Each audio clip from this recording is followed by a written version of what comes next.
Thank you, friend. Shabbat shalom. Greetings to you all. I love to travel, but I love being home too. I shut the door, be at peace, and you'd never know I was there. And as strange as it sounds, given that it is still winter, it was wonderful coming back to the warmth of Toronto. I missed it, but I understand the city set a new high temperature record while I was gone. Global warming, perhaps, but I leave that to people far smarter than I. Now, one of the great things about the coming of spring is that people are busy getting ready for Purim and Passover. They come so close to each other. One marks the end of the year in Pisces. The other marks the beginning of the year in Aries. Now, it's also my old friend Deborah's birthday this week, so let us all wish her a happy birthday. Years do not diminish memories. Speaking of Purim, do not forget that next week will be Purim, the day determined by a throw of the dice. A day we celebrate genocide. I know that sounds like an oxymoron, but it's a genocide that did not take place. And surely that is worth celebrating. Would that none of them ever have. And there have been many through the centuries, more than you may realize. And even though countless lives have been lost, these unfathomable occurrences never do stamp out the indomitable spirit or soul of man.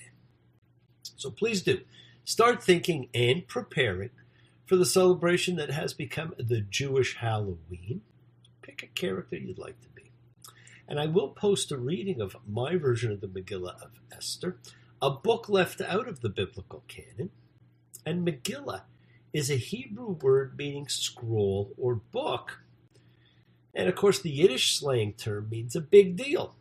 So please join me next week for the Book of Esther as we do the whole Megillah. Now, this week's Parsha has always actually been a very special Parsha for me. Many years ago, I was asked to do this Parsha at a large synagogue that resulted in several people there asking that I come and do an ongoing series of presentations for them, which I did continue to do for a long time. And as many of you know, for the last several years, I now continue to provide weekly commentaries, reviews, insights, for the many instead of the few. So please do feel free to send these out to as many people as you think might enjoy them. You can never get enough different perspectives, insights, ideas on an organic system. Now, as I've said, I've been away seeing wonderful people, all of whom I do not see enough, but who are always in my thoughts and in my heart and in this great community of spirit. So let's come together and invite everybody you know, physically or spiritually, to gather and share. And in this electronic age, it's so easy to gather people together electronically. So from Psalm 133, please join me in Nehine Matov, inviting everybody to come together. Nehine Matov, Shem V'tachim Yachad, Nehine Matov,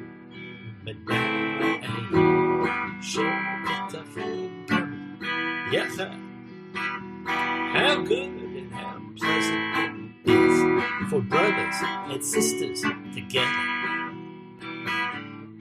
Community, community, community, together.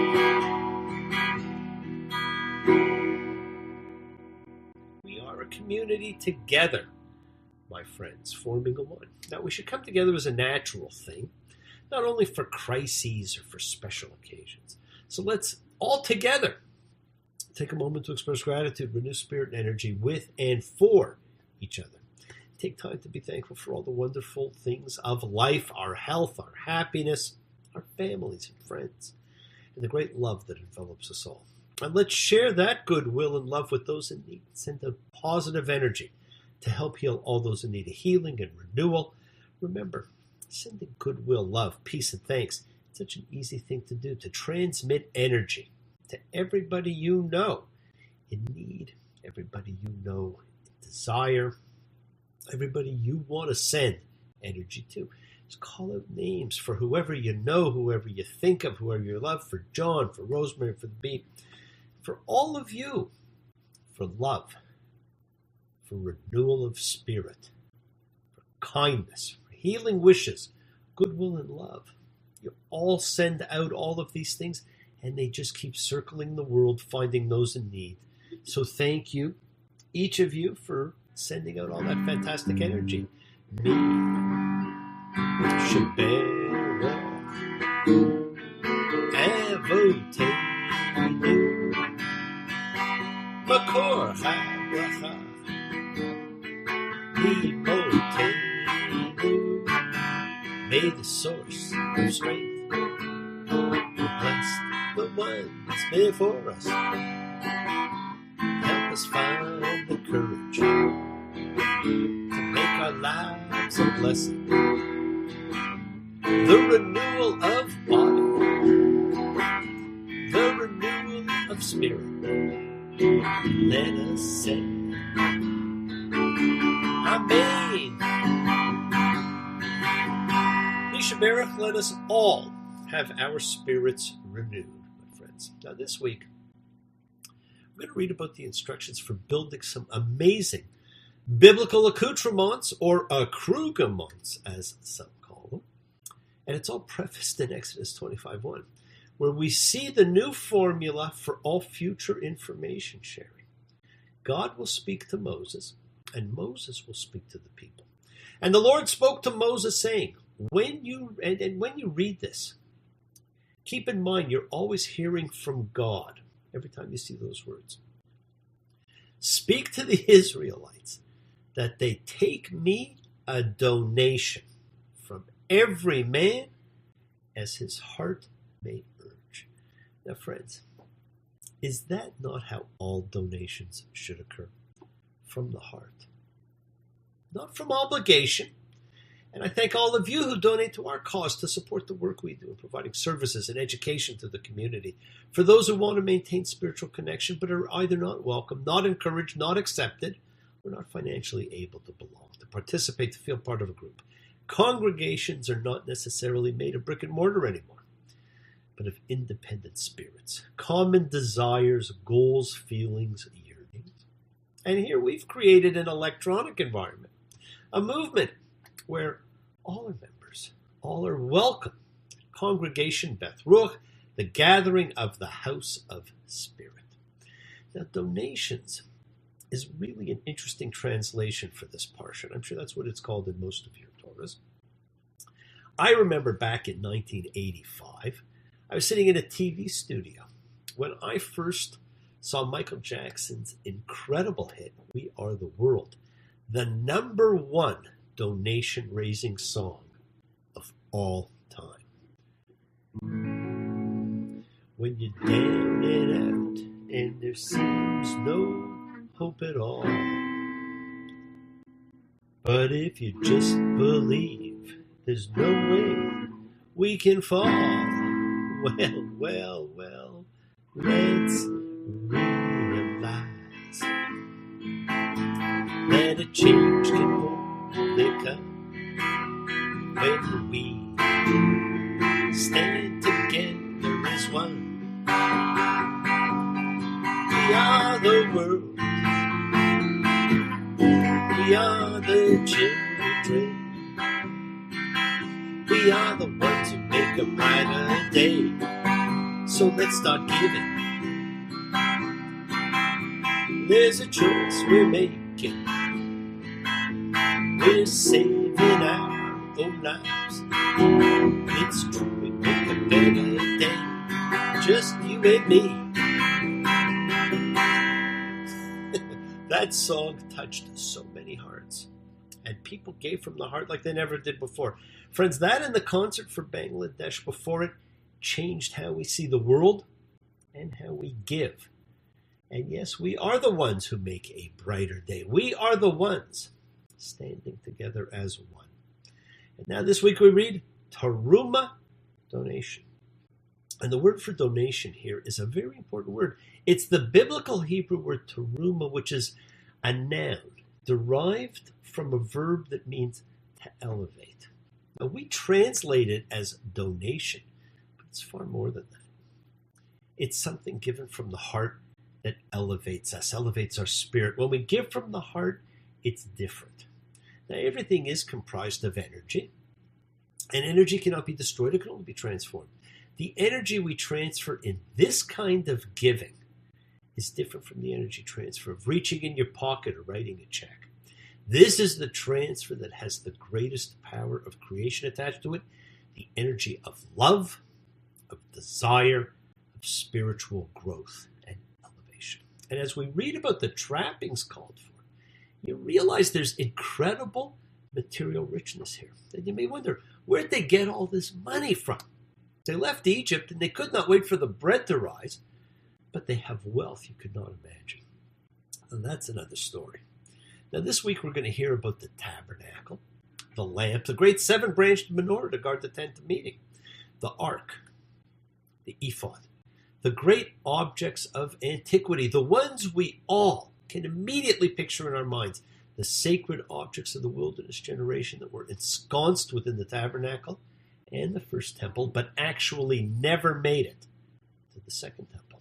And friends, the loss of trappings, of objects, never contributed to or equated to a loss of faith, of spirit, of decency, of growth.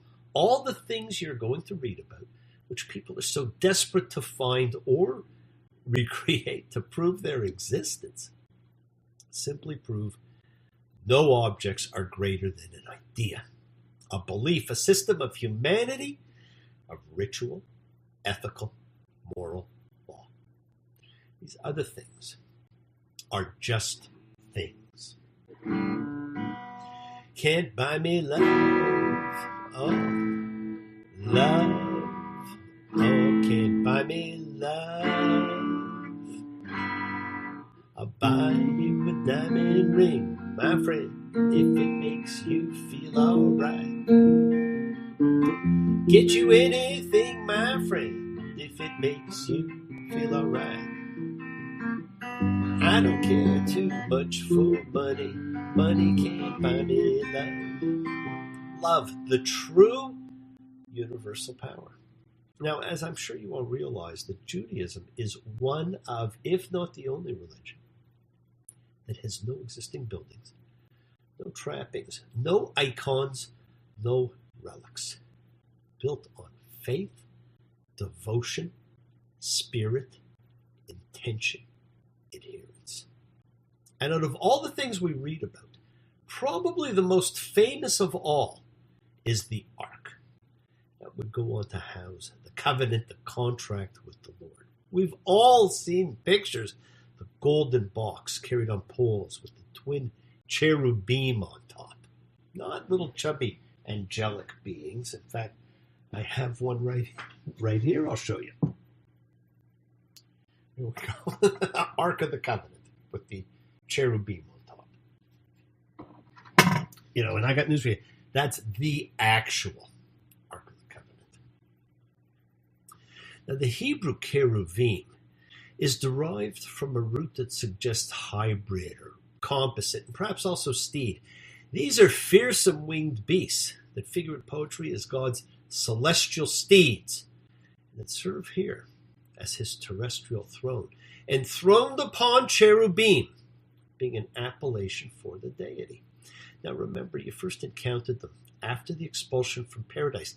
They were the fearsome creatures put to guard Eden for man's return, not those little like angelic pictures we're all used to. Now the description of these objects basically takes up the whole rest of Exodus. The editors introduced this large block of material at the very moment when Moses has disappeared into the cloud on the mountaintop to commune with God. That moment in the story is marked by the people's fearful distance from the fiery divine presence up above and the daring closeness of one man, Moses, the go-between to the deity. Against this background, the architectural plan for the tabernacle and its decor offers a reassuring contrast. God will come down from above to dwell among his people within the securely designated sanctum of the tabernacle, the Hebrew Mishkan, meaning abode. He will sit enthroned on the cherubim carved above the Ark of the Covenant, from whence the Lord will issue divine instruction, and where he will be accessible through the cultic mediation of the priests, who were soon to be, well known as a class by themselves, and soon to be actually a very wealthy class. You never give me your money. You only give me your funny paper. In the middle of negotiations, you break down. Out of college money spent, see no future, pay no rent. All the money's gone, nowhere to go. Now, money. People get lost in the detail of all this. They just get wrapped up in it. So please do not worry about the complexity of the description. It was so complex, in fact, that Moses could not even follow the instructions. Exodus 25:40. And make it by the pattern which you were shown on the mountain. He has to be shown fiery blueprints because the description is just too great. Just enjoy the words, my friends. Do not get caught up in the manufacture, as so many people do. Now, sometimes we just get lost in the detail until the detail becomes the thing. That doesn't matter if the curtain had 49 rings or 50. Well, to some people, it certainly does. In these thousands of years, no one has ever figured out how the tabernacle is put together. The components are given here, but the text does not ever say how they are assembled. But we are told the tabernacle would be one whole. Now, more literally, what it actually says is that the tabernacle be one. This is the dwelling point of God. And we're told unity in the greater world is constituted by interlocking of constituent parts that become an unequaled whole. As in the unity of microcosm and macrocosm, of above and below, of all of us together, all parts in a greater whole. Now, God would forever be associated with the tabernacle, never with the temple. God subsequently actually tells King David, I haven't lived in a house from the day I brought the children of Israel up from Egypt to this day, but I've been going about in a tent and in a tabernacle. God does not live in a building, but his spirit travels with the tabernacle. And there is more on the tabernacle and its creation written in the Torah than anything else. Now, in the entire Tanakh, in Kings 1, 8:4, it reports that the tabernacle is in fact brought to the temple on the day of its dedication. And the ancient historian Josephus says that the effect of the cherub's wings in the temple was to appear like a tent. Psalm 61:5 says, I'll reside in your tent forever. I'll conceal myself in the hidden place of your wings. And Chronicles 9:23 refers to the temple as the house of the tent, Beit HaOhel. Now, what this means is that the temple was not just the successor to the tabernacle. The tabernacle, revered as the ancient channel to God, was actually located inside the temple. And the rabbinic tradition, my friends, is that the presence of God, the Shekhinah, which is actually also derived from the root of Mishkan, tabernacle, was in the first temple, but never in the second. Now, for those who get caught up in the construction, its dimensions, exactly half of those of Solomon's temple, and its divisions of 3 mirror the structure of the Jerusalem temple. And we're introduced here to a term we'll hear again and again, and which conjures up instant images, the Holy of Holies. And we're going to talk more about that as time progresses. And with it, the concept and process of holiness. There's a sequence of holiness ever increasing as one comes closer to the sacred objects in the center. And you're going to see that, when the priests come about in a week or two. Now, anyone who pursues holiness must be aware that he or she must pass through a progression of levels with increasing awe and increasing danger as one comes closer to the sacred. You all go through this yourselves when you light candles, when you say a blessing, when you approach the beam at the synagogue, when you conduct a Seder. All of these involve steps to holiness. And we may get a clue, actually, as to how old the section might really be from the description of the altar. The horn-shaped projections at the four corners of the altar were, as archaeological investigations established, a common feature of altars in the West Semitic world. Now, the dominant biblical animal was from the sheep and the sheep family, suggesting a time period tied to the age of Aries, approximately 2,000 years before the Common Era. Now, the prior age, the age of Taurus, represented by the Minoan era and the Bronze Age, suggests the description of the altar is from an older period when the bull was the dominant animal. Although biblical scholarship has tended to take the view that the tabernacle never existed. But this is something we all carry in our hearts, my friends, every day, everywhere, which is why you can stay home and observe every single holiday, every ritual. We carry the tabernacle of God within. Yes, the world is sacred. So is everything in it. Express your gratitude, light a candle, make a wish, celebrate your life and the lives of those you love, share your feelings with them. Live free, be free, honor your freedom, be well, be happy, and be blessed. Share and honor the light, and all who live in the light and continue to shine. Continue to send to everybody you know goodwill and love. Pray for peace and freedom for everyone and end to terror and hatred. Remember, friends, we are a community. We learn together, we celebrate each other, we love each other. We share this ride together, men and women equally. Let us send out love, not fear. Send out peace, harmony, good healing to all who need it. Please do learn to forgive, learn to love, open your hearts, honor the relationships of your life. Tell those you love that you love them. Take advantage of the time you have. Enjoy the journey. Take the twists and turns and the patterns that weave through the fabric of our lives, our effort to grow, to learn, to be, to love. So please do love. Send healing, goodwill, and love to all who need it. Share your gift of healing. God bless you all. Have a fantastic week, a week of love and light, a week of peace. Get ready for Purim. Throw the dice on living life the way you want to live it. Honor the people of your life. Honor the journey you are on, and honor yourself. And friends, keep your eyes open to what you may not be seeing. Keep your ears open and listen to the world around you. Remember, this is an organic book. The lessons, the laws, the ethics, the ritual, they change with the times. You'll see that. But this is how it stays current, relevant, new, meaningful, and continues to provide us with insight, with answers in our lives. Remember, we set in motion all that happens in our lives, our intention, our cause, our effect. Everything is linked. As I've said, you always have time to forgive and to be forgiven.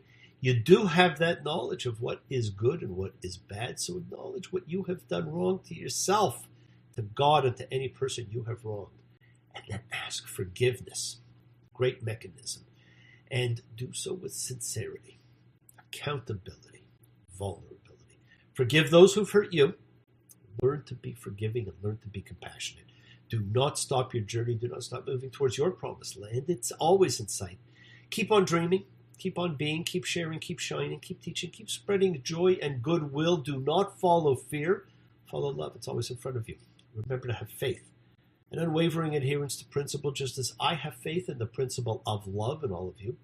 Remember, act with purity of heart and mind, despising none, defrauding none, hating none. Cherish all. Honor every child of God, every creature of the earth. May all people know peace in this year. And may you nurture kindness and love everywhere, my friends. Now, work to be present in the body. Expand the heart, quiet the mind, because the deepest source of real power lies in consciousness and the ability to be present in all circumstances. It's about being congruent in your life. Work on your intentions. Continue to believe in the magic of decency, of goodness, of humanity. Turn your dreams into beliefs and your beliefs into reality. Stop thinking linearly. Remember, time can be kairos, not just chronos. See your journey through holiness as a whole, not as separate parts. We are all on the same journey. We begin it, we go through it, we grow. See your growth now and simply move towards it. Share with yourself. Stop carrying every choice from every step you have ever taken. Stop carrying the world on your shoulders. I never give you my pillow. I only send you my invitations. And in the middle of the celebrations, I break down. Boy, you're gonna carry that weight